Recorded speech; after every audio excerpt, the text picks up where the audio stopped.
Director of Development, with the Clean Coalition. We are a nonprofit and we help communities with energy solutions that save them money, provide resilience, and help them with their energy objectives.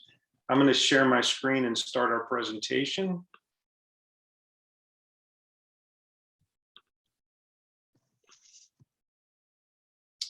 Hopefully you can see that.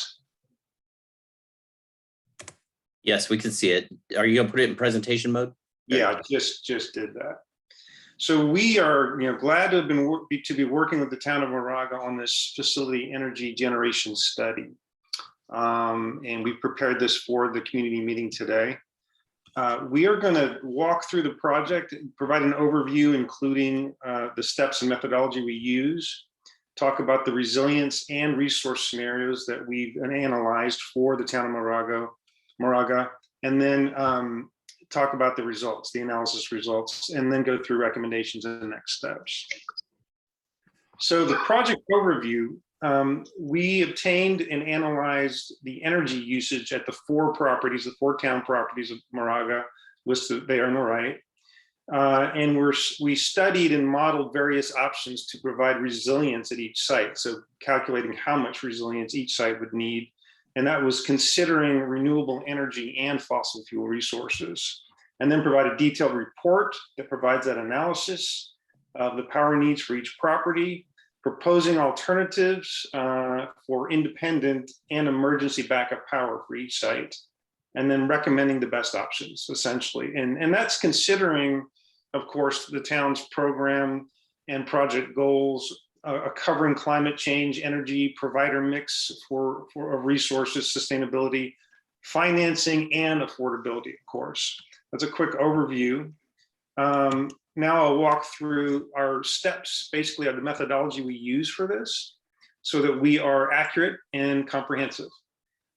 First, we look at historical load data, and we agreed that we would look at 2019 data due to COVID impacting, so that the usage of electricity in sites, so that we would have a accurate assessment of how much electricity each site uses in a year.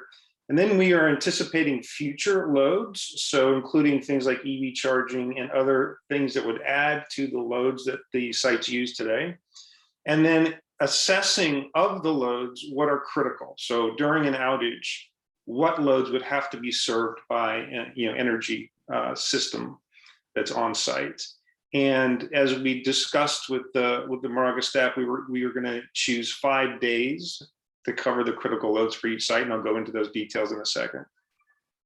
So the industry tools we use for this, these are standard industry tools. Utility API is what we use to access and get the 15-minute electricity load data for each site over 12 months. And then we have our Clean Coalition tools for load analysis, and then EV charging profile calculators, so that we can take current loads and add future loads and understand the total loads, and then see of that what is critical, so that the scenarios we are assessing can provide those loads with electricity over the period that's required.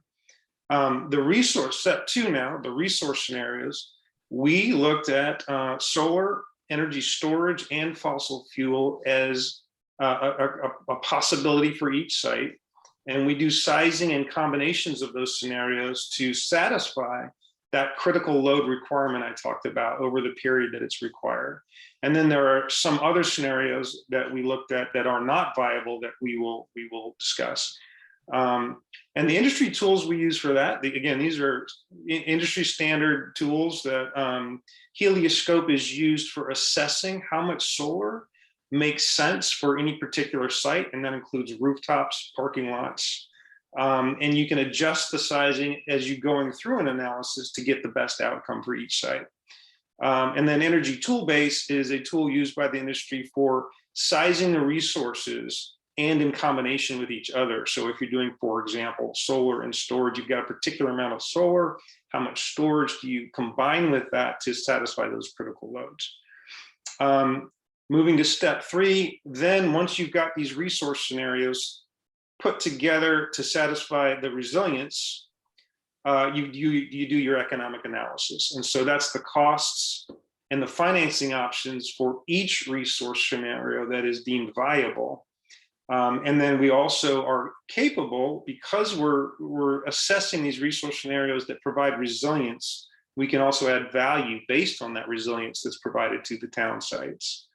And the tools we use for that are, again, energy tool based, because energy tool based takes a combination of resources, their sizing, their combinations, and gives you the economic analysis, and you can select different rates and all kinds of inputs to that tool to get those outcomes, get those results. And then we have our own tool for valuing resilience. And in this case, it's specifically the avoided cost of the extra diesel fuel and tank that would be needed to match the resilience that one of the solar and storage scenarios provides. And then finally, step 4, we go through the project review meetings. We prepare detailed reports and presentations. We review those with town staff, and then we come up with the recommendation, the options for recommendations and the next steps.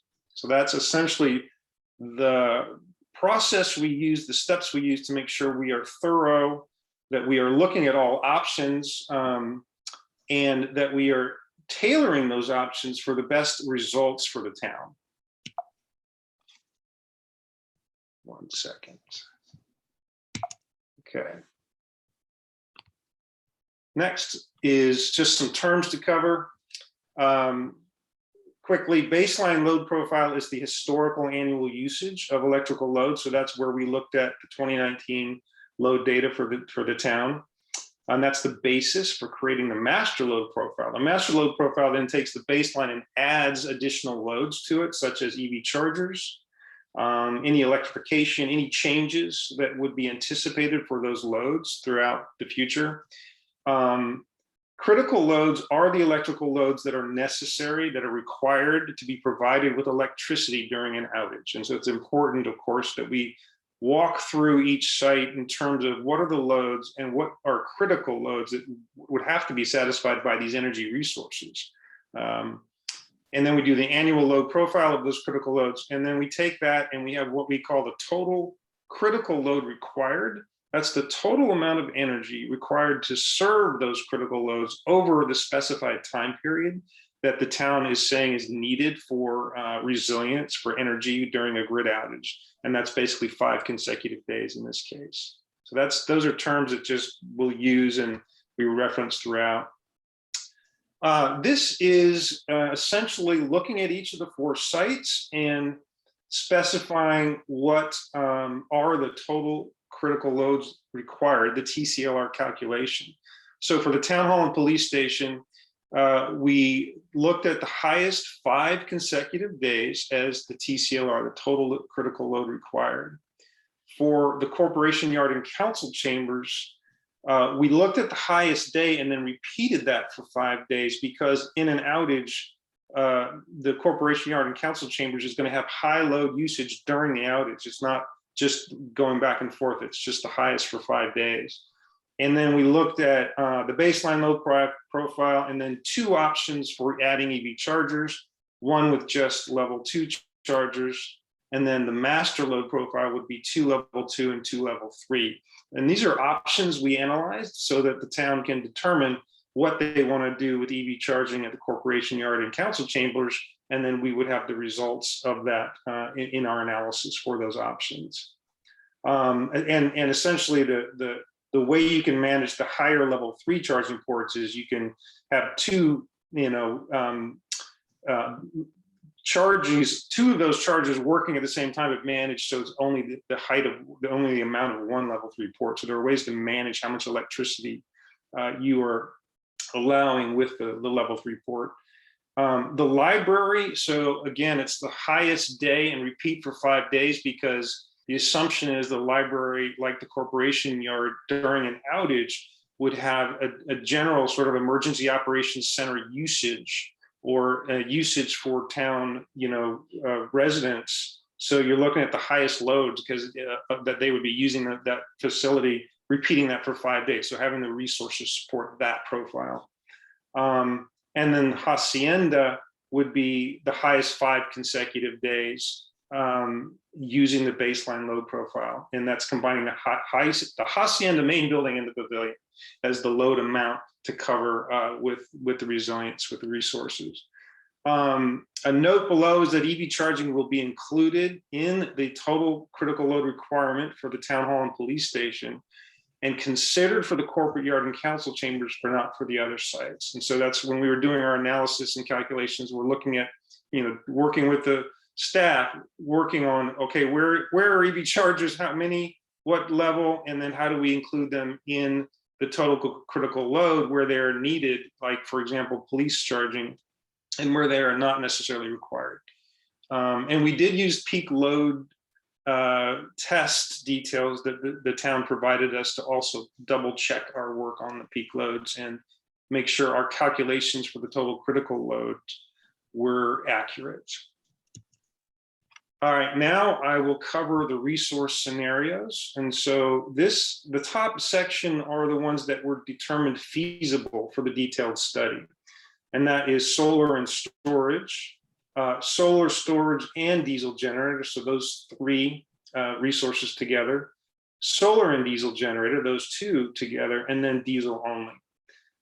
The other items listed here were determined to be not feasible for various reasons. So solar only, for example, is not feasible because when the grid goes out, the solar is automatically turned off for safety reasons by the utility. Battery only would have been way too large and way too costly to cover the critical loads required. There's not enough hydro resources for a hydro energy source locally. Geothermal is an insufficient local resource and uneconomical. Biofuel is similar, and then there's non-existent local supply and would be uneconomical. Pipeline fuel generators we considered not feasible because those pipes get disrupted during earthquakes and extreme weather and other things. So we wanted to make sure we had scenarios that were secure for resilience events. And then propane also deemed to be not feasible because it would require an extra separate tank versus the diesel option, which, as we went through the analysis, the diesel option had the tanks included, and it was much more, less costly and more efficient space-wise to just go with the diesel option. Okay, so I now get to move into some nice pictures here of the site layouts and profiles of each site. As we go through, of course, and we analyze the resources, we're looking at what solar would make sense where on each site. So this is the town hall and police station. And you're looking at the roof at the top there, and then 2 carport solar areas there where the parking is. And again, we can size the solar and change it up and optimize it so that we're getting the best outcomes. And then we've got the 2 locations for EV chargers here. EV2 would be dedicated to police car charging, so that would not be available for public, of course. The yellow box is where the energy storage would go. And on the right are a bunch of details. So the reason this is the profile is that we've got all the information here on the right that we use for our analysis. For example, the critical loads being, the police station, the town offices, as an emergency operations center for town function. So 100% of the loads, the master loads here is critical. And with this amount of solar, we can get to basically net zero energy for the master load profile with this amount of solar. Next is the corporation yard and council chamber. So this is the site layout there. Again, reviewing where solar makes sense and how much solar. Those are two carports there, C1 and C2. And then there's some solar on the roof. So again, optimizing the sizing so that we're getting the best solar outcome we can. And then 2 locations for EV chargers. And then the solar getting to net zero energy or equaling the amount of energy the site uses with the baseline plus the two level 2 chargers. Electric vehicle charging here, we looked at different scenarios, one with the 2 level 2 and one with the 2 level 3, as I mentioned. So these are options, and our analysis looked at both those options. The critical loads are the town council chambers, the repair facilities, and this being an emergency operations center again. So 100% of the baseline load here is critical, and some EV charging in certain scenarios. Here's the library view. So again, looking at where solar makes sense, these 3 carports, C1, C2, C3, 2 spots for EV chargers, again, getting to a net zero energy solar amount with the master load profile. The critical loads being this as a cooling center, internet for, residents, lighting, plug loads. So 100% of the load is deemed critical here. And then the hacienda and pavilion. So those 2 sites with 2 solar carports, 2 locations for EV chargers. The critical loads here were determined to be only to cover weddings, plus the walk-in refrigerator freezer for the food, the server, and then the pavilion baseline loads. So that gives you a visual and some of the details, the profile for each of the 4 sites from Moraga, and how we did the resource sizing and the solar estimates for each. And then we'll get into more details here. Moving on to the economic assumptions that we used. So essentially, again, we're looking at these different resource scenarios that were mentioned earlier, and then analyzing each in terms of the economic results of each. And since each of the resource scenarios we analyzed satisfies the total critical load for each site over the 5 days, this evaluation can take each of those as an equal, opportunity for resilience for Moraga, and then understand the economic outcome, the economic results, to say what are the ones that are really preferable. And in the economic analysis, we're considering the financing options as a cash. So cash option would be paying the capital expenditure up front, and then all the operating and maintenance costs as the operating expenditure ongoing for each system. That's kind of option 1. That's compared to a power purchase agreement, which is in point 3 here, which is a PPA, power purchase agreement, is an established industry standard financial solution. It enables site owners to pay for solar or solar and storage with a comprehensive, it's an energy services contract, right? So it's based on the amount of solar energy the system is delivering. And that's whether just solar or solar being put into storage. And it's no upfront cost, and it's no operating or maintenance expenditure. So again, it's a service contract, energy as a service, and you're paying that fee on the energy that's generated. That covers all the costs, including operations and maintenance and the infrastructure for that system to be put in. It's understood that Moraga will likely not choose the cash option, and therefore will be selecting the PPA option. Okay. Additional economic assumptions here. This applies to all the scenarios. So all sites have been modeled using rates to achieve the best economic savings. And there's more details down there, but essentially it's when we use energy tool base and we're looking at the different resources and their combinations, we also are looking at the rates and choosing the rates that give the best economic outcome to the town. And now when you have EV charging, you can choose a rate that helps get you the best economic outcome. When you have solar, you can choose the best rates to get you the best economic outcome when you've got storage included. So each of these scenarios have different rates that we chose based on getting the best outcome. And they're all using the MCE light green energy generation service. In terms of the electricity costs, the bill costs, we use 3% as an escalator, and that's typical, normal for us and for our analysis for communities. That's very conservative because as we're seeing now out there, the electricity rates could reach a 10% escalator. So that's very conservative. Battery replacement is included. It occurs at year 16, so it's all included in the economic results and the analysis. There's a state subsidy, solar generation incentive program, SGIP, that is included in the scenarios. And then the diesel generator costs are based on industrial quality models, which are appropriate for this situation for providing backup functions to the town. And the operations and maintenance costs are based on market-based annually required costs for diesel generators. We also use the most conservative estimates here when we are looking at what the solar would be doing to provide energy to the critical loads. We use the most conservative estimates for the solar generation so that we were taking a very conservative approach to the economic outcome. And below in the two tables below, the one on the left shows the rates per site.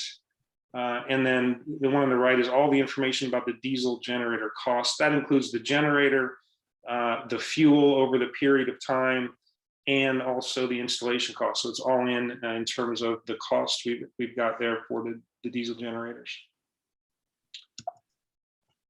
All right. Continuing the economic assumptions. So included in the PPA cost analysis is no rate escalation. So what we use is a PPA rate that is, again, conservative in terms of looking at the best, conservative financial analysis, but with no escalation in that PPA rate. All solar canopies and structures needed for solar parking, solar and parking areas is included in the analysis. EV chargers are included in the analysis. So in other words, when you're looking at an energy system for a community and you're adding EV chargers, you can include that in the PPA. And then all required upgrades in electrical equipment that would be needed to install these systems are also included. What's not included in the PPA cost analysis are sort of additional required site preparation, such as things like regrading if that's needed, and full ADA compliance wherever that's needed, for example, for EV charging. And assumptions that apply only to a cash purchase option. There's a discount rate of 5%, federal income tax rate at 30%, state income tax rate at 8%, and O&M escalation rate at 2%. Again, these only apply to the cash purchase option, which we are assuming is not going to apply, but we wanted to make sure those assumptions are here. Now, moving on to the key findings. Based on this detailed analysis, solar and storage and diesel only are both considered not preferable. And that's because there's a big cost with just solar and storage to provide energy to the critical loads. And there's a cost with just diesel. But the important point here is that those options provide zero savings to the town. Whereas by contrast, solar plus diesel and solar plus storage and diesel, those two options would each save Moraga over 1.8 million in the 25-year duration of those scenarios using the PPA option, again, with no upfront cash and all maintenance and operations costs included in that PPA. And then one other point here is that in addition, because you have a solar and storage option here with diesel, the storage can provide, that solar and storage combination can provide ongoing indefinite support for a percentage of the loads during outages. And that's also providing a value of resilience because those ongoing loads that are supported, you would not need extra diesel, so an extra tank and extra diesel fuel for that. So we can calculate that as a savings, an additional value, a value of resilience. And that's over $250,000. So that brings the total savings to Moraga for that scenario, the solar plus storage plus diesel, to over 2.1 million. So a couple of slides here as visuals for this. So this is the aggregate economic value for the solar plus storage plus diesel scenario, also known as solar microgrid, at 1.8 million plus for the 25-year savings for using the PPA on, that's 25 years of saving money on your utility bill every year. That's a great thing. So that's the 25-year savings plus the additional value of resilience there at 258,000 for eliminating the additional diesel tanks and fuel that would be required if you were matching the same amount of resilience with this scenario. And below are numbers showing the year one PPA savings, the 25-year PPA savings for each site, and then the total, and then the additional value of resilience as mentioned.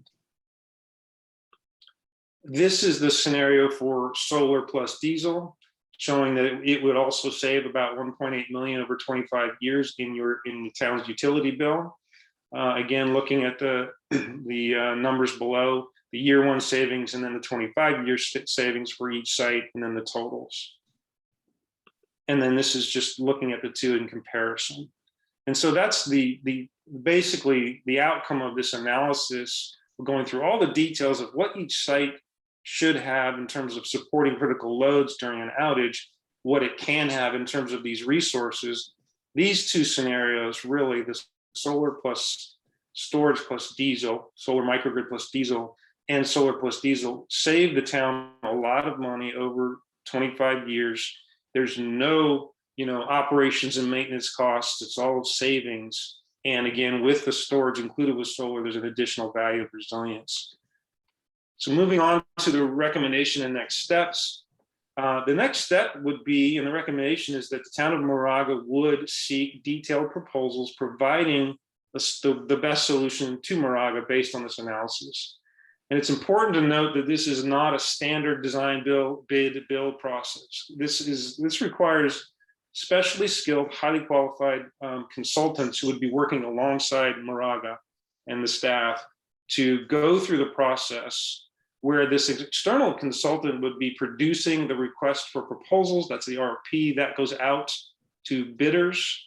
So administering that process, those results come in, the bidders are coming in with their proposals that's got to be reviewed and scored. So this is not a lowest bid solution. This is looking at all the proposals, scoring them based on them meeting the requirements, and then picking the absolute best proposal based on the knowledge of what the energy solutions are required to be doing. And then preparing the contract, facilitating the contract negotiations, managing the construction process. And all of this is to ensure that from step one to the end of getting this to deployment, you've got the expertise from this consultant to manage the whole thing so that the performance meets the requirements. And that's really critical. It's all, requires energy expertise there. And then, just a note here that the PPA option is an energy services contract for 25 years, and it requires that those contracts and the ongoing operations are negotiated as such. So it requires that specific external expertise for those contracts and the results of the installations and the performance of those installations. And we at the Clean Coalition are prepared to take this next step with the town of Moraga. We have the expertise to do this. We've got the details behind the analysis we've done for the town, and we would be very pleased to move forward on these next steps. And that's our presentation. Thank you.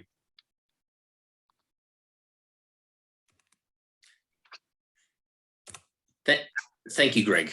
And now at this time, we would like to be able to open it up for questions from any of the public or community that might be interested. So if you'd like to raise your hand, I will go ahead and bring you over for your questions if you're interested.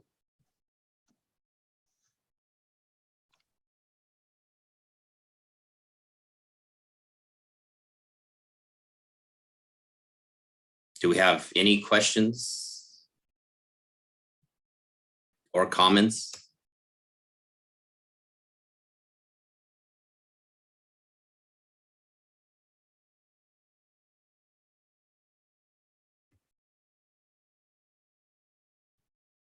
Okay, here we go. We have Teresa Anoda. Well, let me bring Councilman Anoda online. Okay, if you'd like to ask your question. Can you hear me? Remember? Yes, we can. Okay, good. So my question is it possible to get a copy of this presentation? We are recording it, and Okay, so it good. would be possible to get a copy of this, yes. Okay, and so a person could see this again since you've recorded it. Where would one go to find that? Would it be the town website or someplace else? It will be posted on the town website. Okay. We have under the Public Works Department, for our CIP projects, our capital improvements projects, we have a specific web link in there that you open up for this energy generation study, and we will be posting something there. Okay, thank you, Brett. Hey, Brett, this is Craig Lewis. Would it be helpful for the Clean Coalition to put it on our website as well? I don't know how easy the town website is to navigate, but the Clean Coalition website is laid out pretty intuitively, and then people can usually find what they're looking for. We have an events webpage. Would that be helpful? It's always helpful to have the information posted in other locations. For most of the city of Moraga, the people use our website, so they kind of understand, but it's helpful there to have it on your site too, if you want to post it. So we can post it in both locations. Okay, great. We'll have Gregory Young, who's on the call on this webcon too. We'll have him get that up and running. Yeah, I'll just need to save it, and then tomorrow I'll go ahead and forward it out. So to Teresa's question, we will be posting it tomorrow. Any other questions? Do any of the panelists have questions?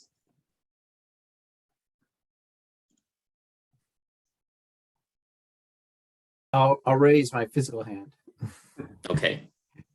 This is Sean Knapp, Moraga's Public Works Director.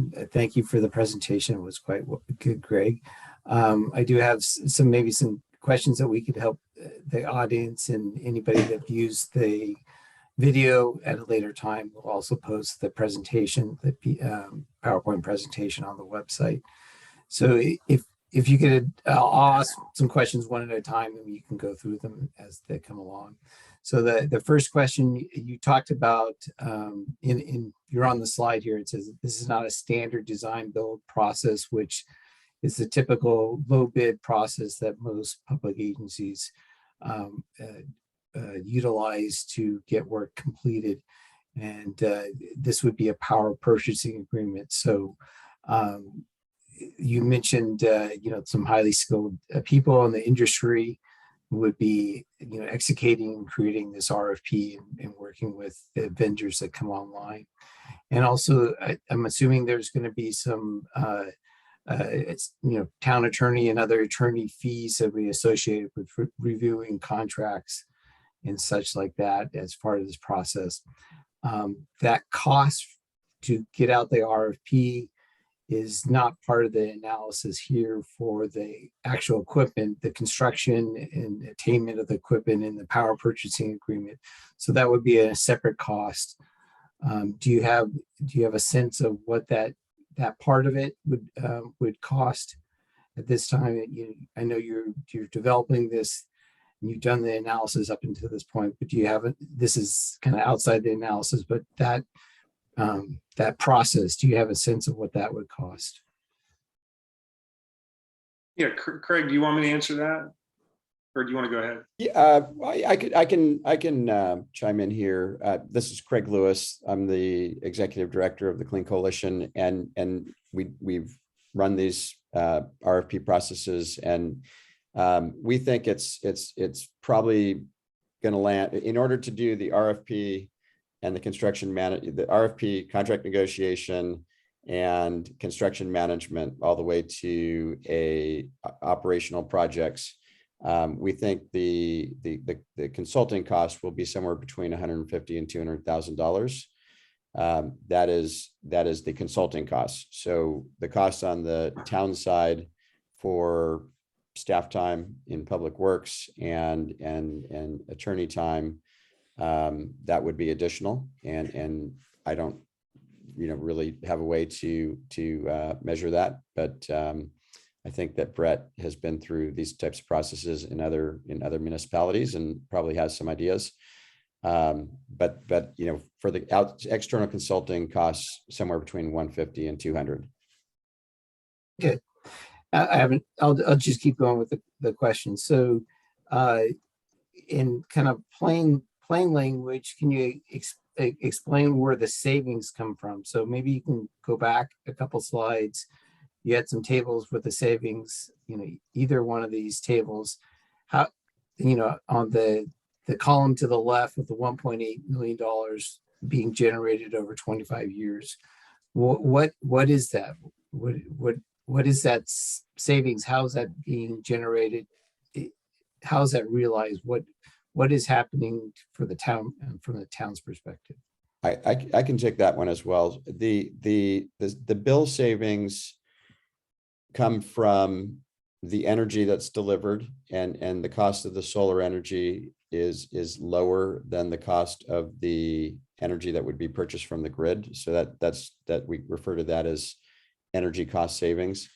And then the other big component is demand charge savings. So when you look at pretty much any commercial scale rate tariff, they all have two components. They have energy costs and they have demand charge costs. And the demand charge costs are based on the peak usage in a billing period, which is a monthly period. So every month, the highest 15-minute usage of electricity sets the demand charge. And then that demand charge is applied to all of the kilowatt hours, all of the energy that's consumed over the course of that billing period. That might sound like a lot of gobbledygook, and I'm trying not to, make this gobbledygooky. So let me just kind of summarize it in that in most cases, and also true for the town of Moraga facilities, the demand charges are usually about half of the electricity bill. So they're very significant. And what happens when you have the battery in place, you can essentially make sure that you're pulling energy out of the battery instead of on those peak moments where you're really using a lot of energy for some reason. You can pull energy out of the battery and keep your demand charge level down because your peak will be lower at the end of the billing period, rather than pulling it off the grid, which would spike that demand charge because that energy use off the grid would be higher. So the battery is really useful in keeping the demand charges down. And of course, the solar is very useful in providing energy that you otherwise would have to be purchasing from the grid. And the other thing I'll say is that energy has different values throughout the day, and the highest value energy is in the evening and night times nowadays. It's actually between the periods of 4 and 9 p.m. And so the battery also has the advantage of what we call energy cost arbitrage. So we can take that solar energy, the lowest value energy nowadays is in the middle of the day when solar is cranking. And so we want to take that solar that's being generated on site and stuff it into the battery in the middle of the day when energy has the lowest value, and then move it out into the evening and night times and use it for self-serving electricity instead of buying the most expensive electricity from the grid. So you have really three components that the solar and the storage, what we refer to as solar microgrid, value streams for bill savings come from, just producing energy, whatever time that might happen. You have energy arbitrage, which means moving that cheap energy into expensive energy. And then you have demand charge savings. So that's where the bill savings comes from. And I think that was what you were asking specifically about, Sean. You mentioned each of the locations would be able to support it as part of the power purchasing agreement, the purchase of charging stations. And you mentioned a couple different levels of charging stations. Could you talk about different levels of charging stations, what that means? And then can you tell us about how is the system size to provide energy to these, being drawn off of these charging stations for, both in, city vehicles or town vehicles and public vehicles, such if you were at the library or if you were at the Laguna Park or something like that, Hacienda. How would that work, would impact the town? Would we be able to provide that additional level of energy for these EV chargers if they're included in the power purchasing? Is the energy included in the calculations for these stations, and what would we be able to charge out for that, for a public at least? Yeah, so all of the energy that's anticipated for the EV charging is included in the analysis. And Greg had some slides that talked about the baseline energy usage, and that's kind of the historic usage that we used as kind of what we could assume from a typical year before we put the EV charging into place. And then we made adjustments on that baseline load profile by making adjustments. And in the case of Moraga, the only adjustment really was the EV charging. But it could be you have some major energy efficiency measures coming into place. You might have an expansion you might be adding a new building, or something else that's going to add some load. So there could be other adjustment factors. But in the case of Moraga, the only adjustments between the baseline year or the baseline load profile and the master load profile, which is what we assume as the go forward load profile, the only difference between baseline and master is the EV charging. And so we put quite a lot of work into modeling what we believe those EV charging profiles will look like. And Sean, you mentioned, we talked about level 2 and level 3 charging. The difference between those is level 2 charging is your standard charging. When you see a public charger, that's going to be level 2. It usually has a maximum charging rate of 7 kilowatts. That figure 7 kilowatts might not mean a lot to a whole bunch of people, but the level 3 charging we modeled a maximum charging level of 50 kilowatts, so that's 7 times more. And so that level 3 charging in particular can really move your electricity usage around, and can have impacts on the demand charges. So we had to make sure that we're modeling that, carefully and accounting for it in the economic analyses, because we really want to make sure that the solar and the storage can take care of those demand charges and make sure that those don't go, completely add a lot of cost to the town. And then the last thing I'll mention that you touched on, Sean, is that all of the electrical upgrades that are required to put the EV charging into place have been considered in our economic analysis. So when we talk about adding the EV charging infrastructure, we're not just talking about the stations and the thing you plug into your car. We're also talking about all the things you don't see to make sure that we can accommodate that extra 50 kilowatts of charging for a level 3 charger, right? There's going to be upgrades that have to happen in what's referred to as the switchgear. And that's essentially where the service from the utility comes into the site. And you've got some electrical equipment there. It has to be sized for the load that is going to be served, and the peak load, importantly, the peak load that's going to be served at that site. And 50 kilowatts added on for a level 3 charger added on to the courtyard is definitely going to increase the peak load there, because the peak load there is actually not that big right now. There's not a super heavy load there, but we do believe that as the town electrifies its vehicles over time, there will be a need for level 3 chargers, because you're going to want to, some of your public works equipment, those are heavy duty vehicles, and you're going to have some kind of disaster at some point along the way where you need to have that vehicle charged now, right? You can't wait for 3 hours to charge it up. You need it charged now. So having that level 3 charger, we believe, at least someplace, and either at the courtyard or at the police station, because some of those police vehicles, there's discussion about converting the police vehicles to electric vehicles as well. And there will be times where a police officer is going to want his or her car charged fast.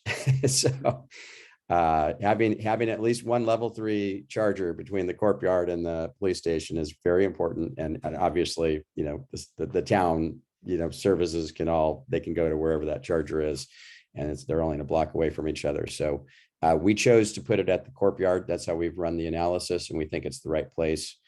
We think there's a better chance that you're going to have heavy duty equipment that is going to need fast charging more frequently than the police cars. The police cars, actually, they're not traveling that far, and they're going to have big batteries anyway. And they'll probably only need to charge once a day. Yeah, and we did an analysis, or looking at an analysis for the city of Fremont on police car charging that basically said what Craig just said, which is there was a pretty typical charging profile and timing for the police cars, which is, means level 2 should suffice there. Another question. So you mentioned the city of Fremont that you did an analysis for. Have you installed these chargers or systems at corporation yards and other agencies? Can you tell us a little bit about your experience as a firm, what you've done for other public facilities?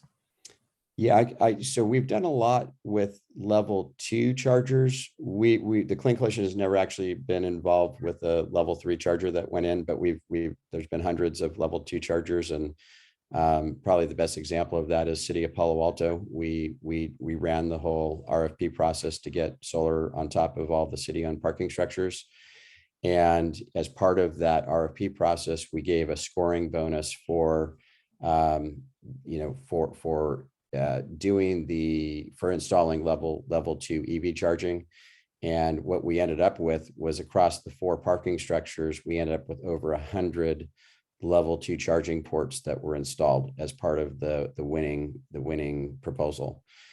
So overnight, City of Palo Alto increased the amount of publicly accessible level 2 EV charging in their city by a factor of 5.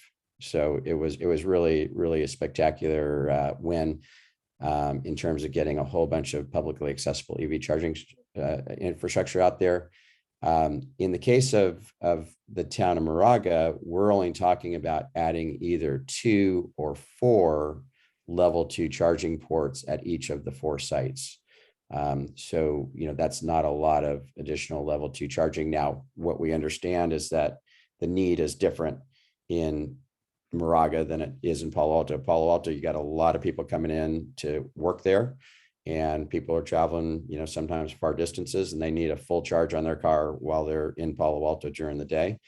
I don't think we have that type of issue in Moraga, and so we're talking about different types of situations. But in terms of the level 3, what you could think of as a level 3 charger, it's basically like having 7 level 2 chargers. So that's the way that the energy profile on a level 3 charger is. It can charge a vehicle at 50 kilowatts versus 7. So it's essentially 7 level 2 chargers. And that's the way we essentially look at it, Sean. So we have not done a level 3 charger. I want to be straightforward about that. But there's no particular magic to it.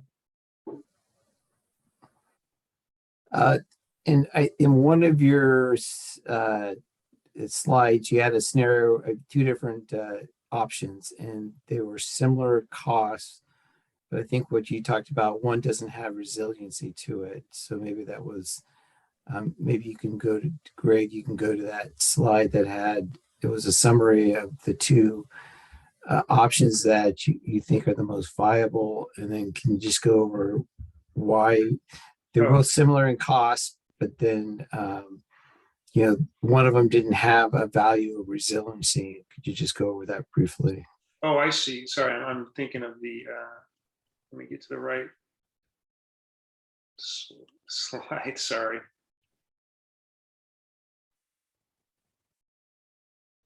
Here, okay.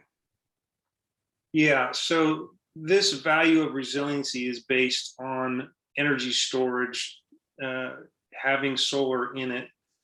And because the combination of those 2 things, you can actually use 100% of the solar that's generated on site without having any of it go to the grid. You've got a solution where you can actually provide resilience. You can provide a percentage of the critical loads with energy over basically an indefinite period.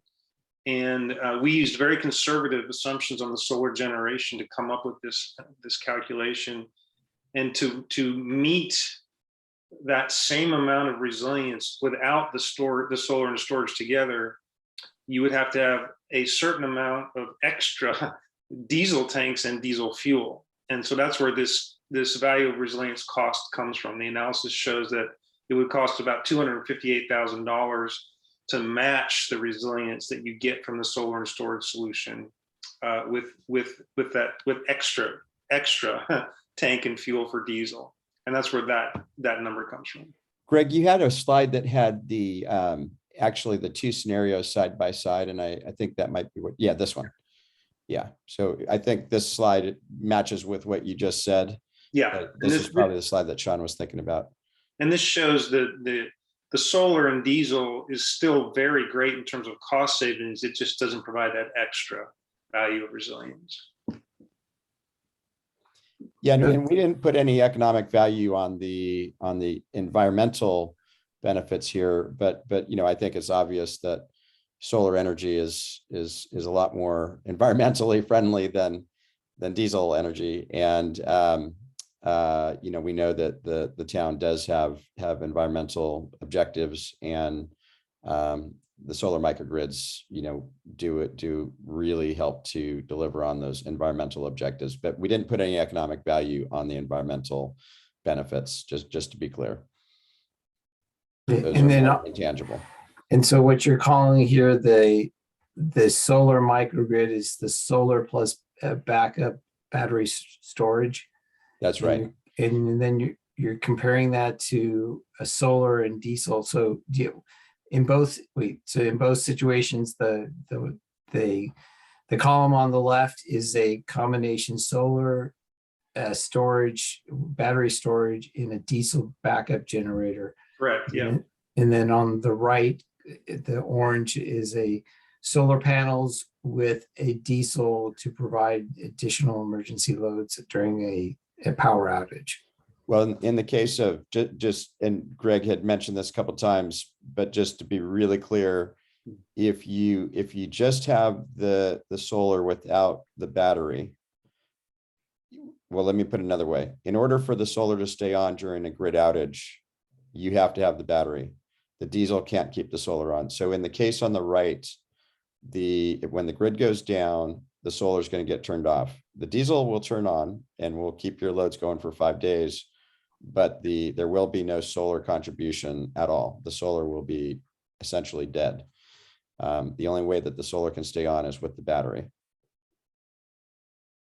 And that's why you get that extra value resilience on the left-hand side. When you have the solar and the battery, even if you run out of the diesel fuel after 5 days and the diesel is dead, you can still keep on a pretty significant percentage of your loads just using the solar and the storage together.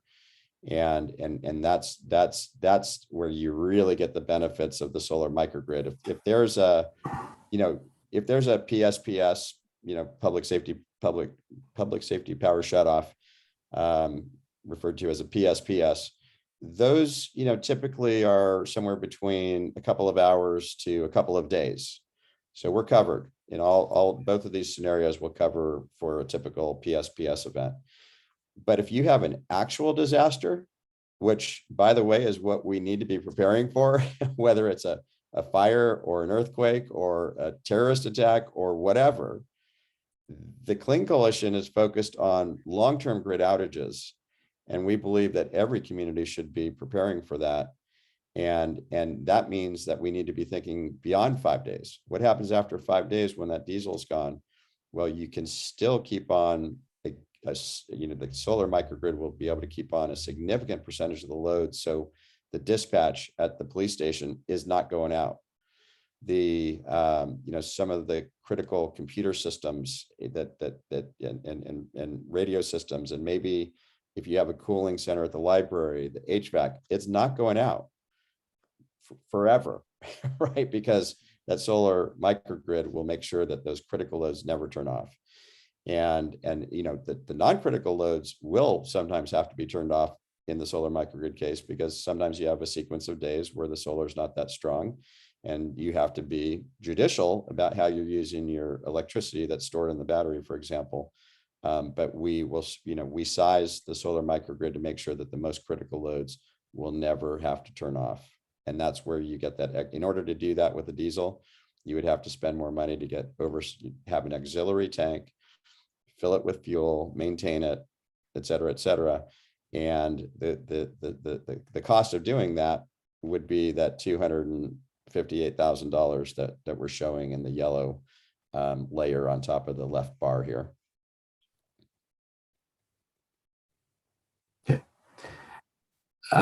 I'll turn it back to our moderator, Brett. Do you have any questions that you have of the Clean Coalition? Yeah, I had one specifically kind of addresses the same issue. And it's for anyone who maybe watches Bill Maher on TV. You've been watching for months. He's constantly complaining about his solar installation in Malibu and all the people who are involved in it and stuff like that.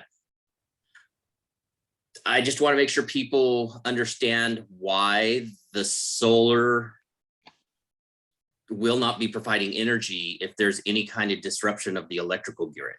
If there's an emergency, basically the solar is going to get shut off, but the solar plus the battery backup can charge the battery. Why do we still have solar power available to charge our battery, but we're not allowed to have solar power available the normal way, like a household without a battery would have? Which they wouldn't actually, but why is that happen?